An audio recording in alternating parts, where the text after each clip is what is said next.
So, in this video, I want to talk about a topic that's been on my mind lately and was mentioned somewhat back in my quarterback video that I made a couple weeks ago. You should go watch it and please leave a like and subscribe. So, as its title would suggest, I want to talk about the G Team Ignite in the NBA basketball. For a quick review, what G Team Ignite is, it's an alternative college path for those that just graduated high school without having to go to college, but still wanting to go to the NBA League. The players do get paid, and they get to play against pros out in the G League themselves also. That way, these high school players that are not G League Ignite can go to the league. Due to the money option, it is right now a more favorable option than, let's say, college or going overseas. Most of the time when G League Ignite was created. And the problem with college, you have to waste some time in college, but you also can skip the option of going overseas, where sometimes it can be hard to tell how good a player is. This was kind of the problem that happened with LaMelo Ball during his draft. He was doing amazing overseas, or good enough to be a top pick, but was playing in Australia, so it was hard to tell how good he really was.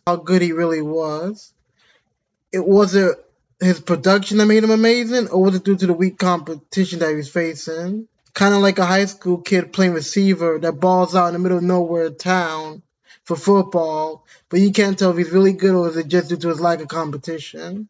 The reason why I made this video, or to say what got this video idea going in my head, was the Jaden Harvey situation that happened last year in the 2022 draft, where Harden was a top 5 player coming out of high school, but fell all the way to a 20 to 30 pick and was selected by the Dallas Mavericks. Right now, he comes off the bench and he plays shooting guard. But since it's really hard to show yourself how good you are if you have other ball dominant guys like Irwin and Doncic and you're not that amazing of a shooter. However, when he has been given minutes, he has really balled out. Pretty much the whole idea was started when I heard people talking about Howard's situation and doing some research into it. The year after high school determines how well and how high a lottery pick will go in the NBA draft, if they are even going to go lottery or even get picked at all also.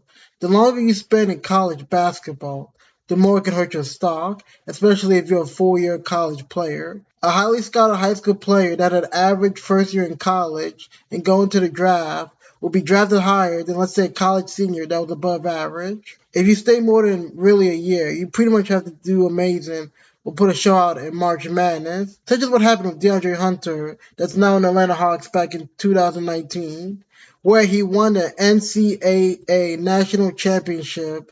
Or you can have a situation like Ja Morant, who also spent more than 1 year in college, but averaged a triple double, and I believe led the NCAA in assists that year. This isn't college football where you can have 4 years to make a statement, where you can maybe have a year off in college football, and then as long as you ball out your last 2 years of college football, especially that last year in college football, then all will be forgiven. And you can have the momentum carry you into the NFL draft.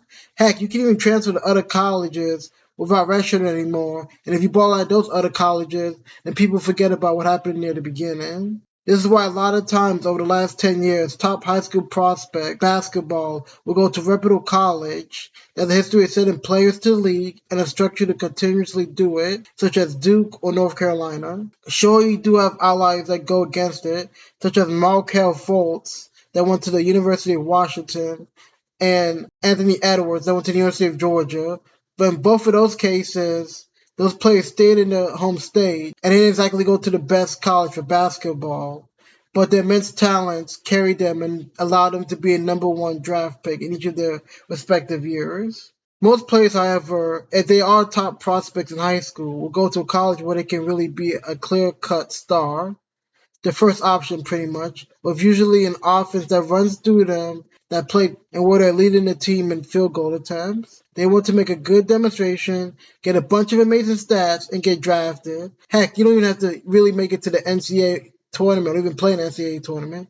Look at Ben Simmons. Once he pretty much had amazing stats, he could rest and he pretty much even gave up on his team during the tournament and still was drafted number 1. Every now and then you do get a bunch of top prospects coming out of high school. They go to the same college for basketball, such as the Kentucky class of 2010 with John Wall and Boogie Cousins, or in 2019 with Zion, Reddish, and Barrett at Duke, with Barrett and Zion being top 5 players coming out of high school the year prior.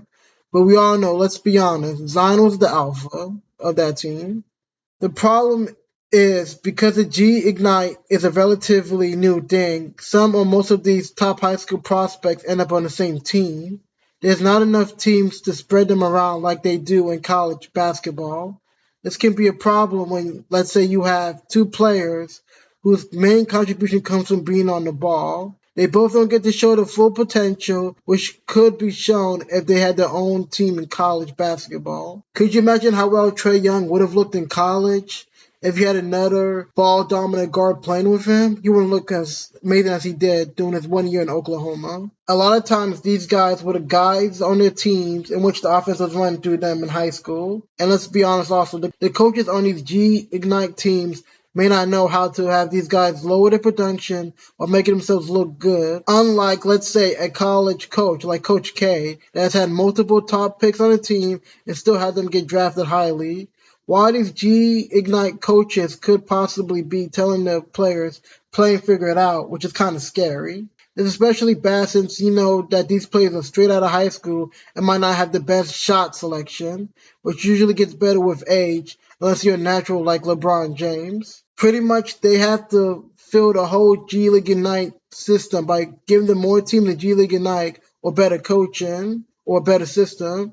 Because you know these players are seeing what is happening to their older peers while they're in high school. They are seeing that the players in G League Ignite are being screwed and the draft pick is being lowered, which lands them in unfavorable situations in the NBA. If I'm trying to go to the league and this G Ignite is not working for me, I'm going to go to college for a year. Well, yeah, I make less money for a year, but I can make it back in the league, especially for a higher rookie contract due to being chosen higher in the draft. This is especially interesting with the whole name, image, and likeness that players could do in college nowadays. The whole thing G Ignite had over the league was the money thing, and players just want to practice, not have to deal with the whole school thing, aka Ben Simmons. If I can make just as much money as a G Team Ignite or even more while dealing with better coaches while having to lower my draft pick, I'm going to go to college. This might even lead to college becoming the number one desired option again. All in all, college sports are relatively evolving. The voice of the college athlete has been heard more and more over these last couple of years,